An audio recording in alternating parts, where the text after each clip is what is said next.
Oh my god, hi. We're live. So, I wanted to wait to get nice background and curtains, which that plan failed, and now I'm gonna get a green screen. So I wanted to wait to set up for that, but finally, I decided it was too important to film this video and that I couldn't wait any longer. So hi, I'm Camille, and I am the creator of a webtoon. I started digital art this past year in 2020. Yeah, today I really wanted to talk to you guys about this really cool thing that's happening in the digital art community and what I think is going to become the future of digital art. So prove me wrong. Be great. Y'all could just prove me wrong. But yeah, this has been taking the digital art community by storm. Everyone's talking about it, even people whom I know who are not digitally inclined. NFTs. Non-Fungible tokens. What are they? What are they doing? Why are they revolutionizing digital art? I'm here to tell you all about that. Let's get started. So, we are in the digital era. No surprise there. Everything we do is becoming digitized. It's great. But one key feature about digital things is that everything is replaceable. Everything is interchangeable. If it's coded the same, how is it different? And that's been a long-standing problem for digital artists. It devalues a piece when it can be easily replicated. There's only one of the Mona Lisa. There's only one of every Picasso, and that's because it's traditional art. So inherently, there's only one original.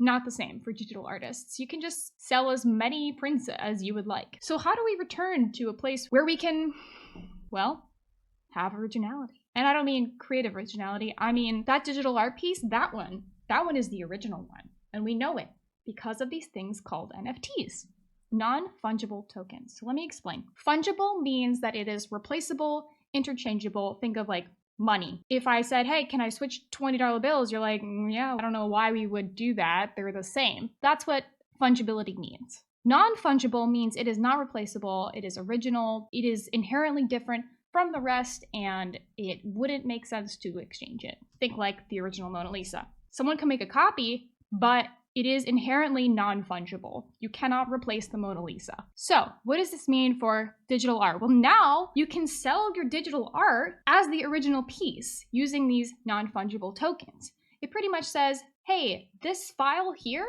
this is the original one, and I'm only going to sell it to one person. So suddenly we kind of give back this originality to digital art pieces. The counter argument to this is, well, it's a digital art piece. I can just buy a print for this or download an uncompressed image file of the piece, which will be pixel for pixel, the exact same as the quote unquote original. So how is it different from the original?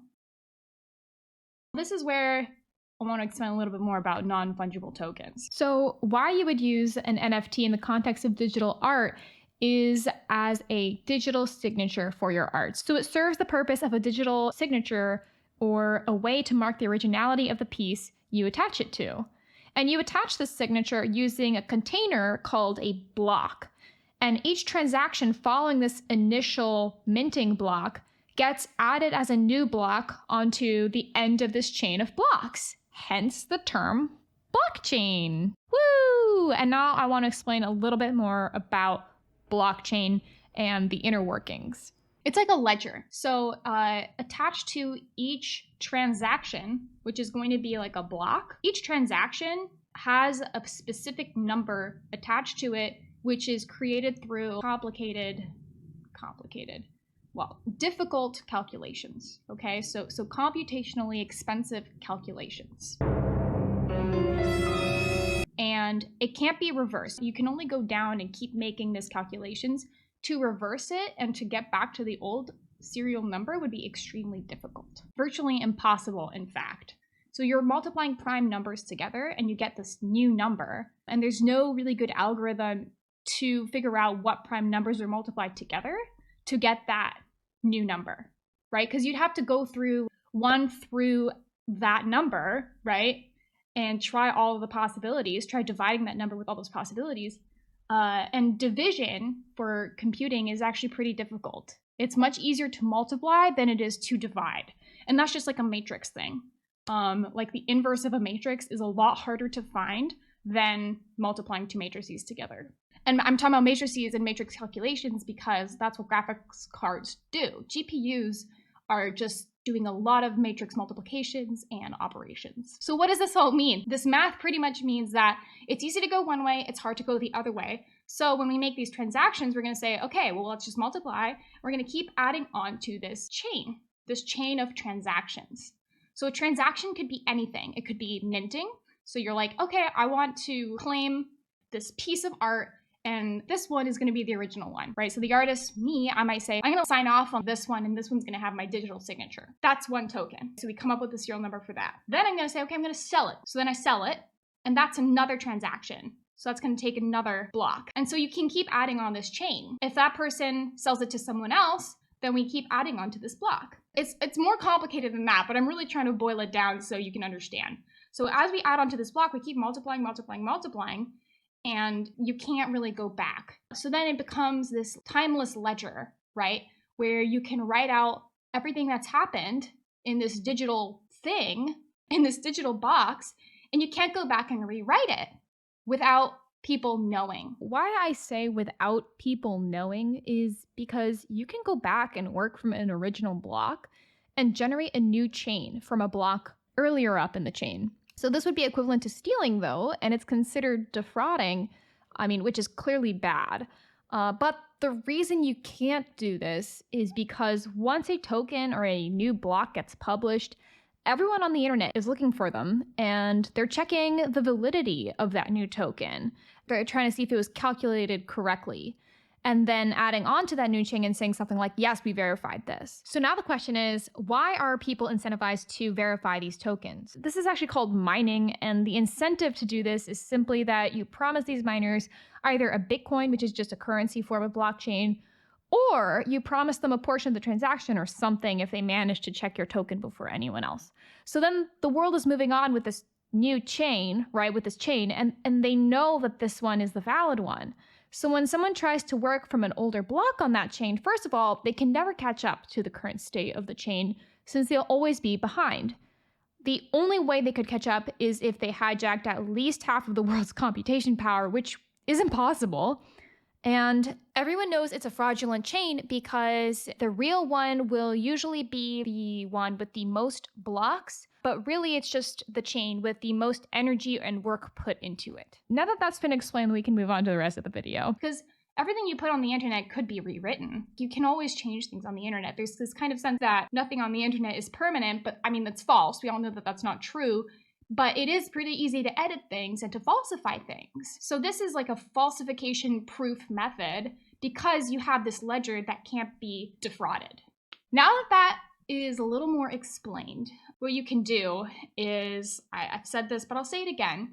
You can sign off on one file. And if you're a famous artist and you have a digital art piece that people love, you can put it on the internet for sale using these non-fungible tokens, right? This ledger that says, I'm the original one, which there are people, there's definitely a market. There is a market of people who would like to say, hey, I own the original Ergo Josh. I own the original Michelle Fanged, whatever that is. Now, of course, there are cons to this. There are pros and there are cons. Let's start with the pro, actually. So what you could do is you could make it so that for every transaction that happens, the artist gets 10% of those profits. So if the artist sells it to someone, they get all that money. But if that person sells it to someone else, they could get 10%. The contract that you include with your initial NFT doesn't necessarily have to be just 10%. It could be anything. You could set it to changing percentage depending on the number of time it's sold. You could change it to a percentage that you feel reflects the value of your art. This goes into more of like the economics of art, and most artists undersell themselves, so please, please, please, please do not undersell yourself. Artists rarely get the money that they're due for their art. Usually it gets flipped, and then in the art world, they use it for laundering money, and it's really just like an exchange of massive sums of money between these rich people and these rich organizations. I was recently asked a trivia question about this piece by Edward Hopper called Nighthawks, and I did a little bit of research into it, and it was sold for $3,000 in May 13th, 1942, which is equivalent to $50,000 in 2021. Another of his paintings went for $40.5 million in 2018 at a Christie's auction. Hopper could have continued to be compensated as the value of his art increased over time, but he wasn't, and no one in his family is. So unfortunately, he never got to see any of the big bucks. I can't stress enough how much of a huge improvement this is with regards to business for artists. Once an artwork is finished, its value is not set.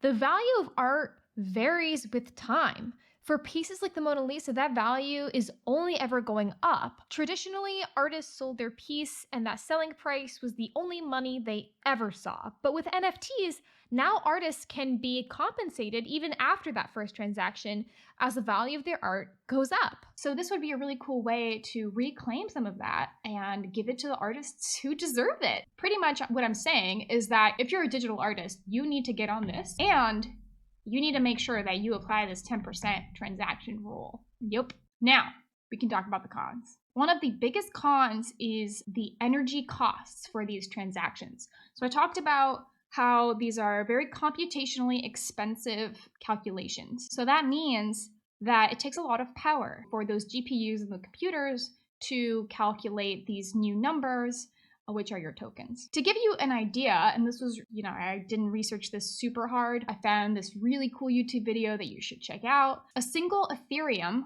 which is a Bitcoin chain. Bitcoin is the original one. Ethereum is just another one. There's Libra, there's all sorts of different chains. So Ethereum is one of them. And Ethereum is actually very, very energy cost inefficient. A single transaction has a footprint of 35 kilowatt hours and is roughly equivalent to an EU resident's electric power consumption for 4 days. And that's only for one transaction. When you do a non-fungible token, there's going to be multiple transactions, right? You're minting it, selling it, it might be bid on, transferred, etc. So why does this transaction take so much power? Well, when you go to click on make a transaction, it sets off this chain reaction wherein it sends a signal to mining farms around the world. And mining requires, as I said, complex calculations, which happen on graphics cards, which take a lot of power. And so to give you some numbers, that gives you about a footprint of 35 kilowatt hours for an average transaction with emissions of close to 20 kilograms of CO2. And that's for a single mouse click. It's compressed into such a short amount of time. I don't think people realize just how energy expensive it is. Generally, people don't realize how energy expensive it is to run most computer processes, whether that's an email, whether that's watching a YouTube video, watching Netflix. That all costs energy. Now, not to stress you out, it's okay to do that. I think it's okay to take care of yourself and entertain yourself. But I also think it's really important to know how much we're spending energy-wise and what our footprint is. It's just a basic responsibility that we as humans have as we've taken over this world.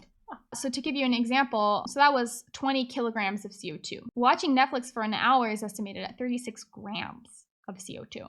I mean, it's peanuts compared to kilograms, 20 kilograms. It's like an order of magnitude of 3 different. It's crazy. That is insane. And that's in a single click. In an hour of watching Netflix, a single click is 1,000 times more costly. Wow. Okay, but that's just for Ethereum, right? Other methods are less costly, especially proof of reputation concepts. There's one called Pi, and it's very small, but hey, more cost efficient. So that's great. Hopefully we can start using those instead of Bitcoin. Right, so now imagine you have an NFT for your art piece, and it might be minted, sold, bid on, transferred, etc. dozens of times. And all these count as transactions, so each NFT out there is going to have a massive footprint. So there's that to think about. But still, even given that, I think this is really going to revolutionize the art world. I still think that if we can solve this energy cost, this will be the future of digital art. And if you're a digital artist, you need to get on this. There's no way around it. I mean, it's probably one of the most brilliant ideas about blockchain that we just didn't think about. So this is being used for buying these moments in basketball. People will buy the original file of some famous basketball player dunking, and that's theirs. It's like having the original trading card. I can't blame them. Buying a moment sounds pretty cool. And then again, there's the other point, which is, that's the same clip on YouTube. You can find that clip anywhere. Why do you want the original one? Trading cards, man. It's like the Pokemon cards. I get it, but I don't. On the one hand, it's like, why would you buy this? But then on the other hand, it's valuable in the eye of the beholder, right? It's valuable to the people who want it. So if you're like a huge fan of some insert famous basketball player here, LeBron James, or Zion Williamson, you might want to buy and own the original moment where they do some cool basketball move. So then why not want to own an original document of your favorite digital artist? Why not? Or maybe you can own the original sketch of some webtoon that you love. I actually would be really excited about that. See, I'm trying to put this in terms of things that I would get really excited about. If I could own a Let's Play sketch of Sam and Marshall, wow, I actually might consider that. Even though they're the exact same, even though I could just get the sketch on for Patreon. It's bragging rights. It's honestly just bragging rights. You're just saying, hey, I own the original Mongrel Mary, Manji. I own the original. It's like saying I have a Picasso. I have a Manji. Such bragging rights. But hey, the digital world is moving in this direction, and I think it is a brilliant use of blockchain to apply it to the art world and in turn give back to artists. We gotta do it. You gotta get on it.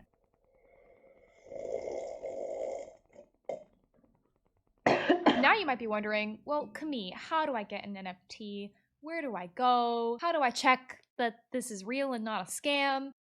If you stick around for the next video, I'm going to tell you all about that. So if you're an artist, a digital artist, a photographer, I am here to help you. Consider subscribing. You know what? Leave me a comment about whether you think this is going to be the future of digital art, whether this is going to change artists' lives, if you've heard any stories of anyone getting anything from it. Okay, since filming this video, which I did on Monday, the 8th of March, 2021, there's been a huge digital art auction sale. It went for $69.4 million to an unnamed buyer, and it consisted of a collage of this photographer's collection of work called Every Day's The First 5,000 Days. This digital collage became the third most valuable work by a living artist. So this was conducted by Christie's, and they stated that this marks the first time a major auction house has offered a digital-only artwork with a non-fungible token as a guarantee of its authenticity. This is so exciting! Come at me! And Beeple, the artist, apparently stated, artists have been using hardware and software to create artwork and distribute it on the internet for the last 20 plus years, but there was never a real way to truly own and collect it. But with NFTs, that has now changed. I believe we are witnessing the beginning of the next chapter in art history, digital art. Ooh! Okay. I hope you're as excited as me about this prospect. If I were a famous artist, a lot of followers, and people really liked my art, I would get an NFT for probably my best piece. And I would put it up for auction, and I would announce it on my social media, and I would make the big bucks. Yeah, I would. Who needs Patreon when you have NFTs? Who needs Patreon? I do. I need Patreon. Everyone needs Patreon. You gotta get on it. Go get an NFT. Do the deed. You got this. Oh, also, I am the creator of a webtoon. It is called Open Your Eyes Dash Under Reality, and it's on Webtoon Canvas. You should go read it. Let me know what you think. All right. Bye. Oh, also, I am part of a podcast called Webtoon Tea. We talk about all things Webtoon Tea related. And if you would like to check that out, we have a lot of fun. The Camille voice is back for a final thing that I forgot to do. If you like my content, if you want to learn more about NFTs, if you want to learn more about Webtoon or digital art in general, I will be posting more about that, so please consider subscribing or don't. It doesn't matter, really, kind of. Like, sub, comment. Yay! Okay, bye. For real now, bye. Oh boy. First YouTube video done.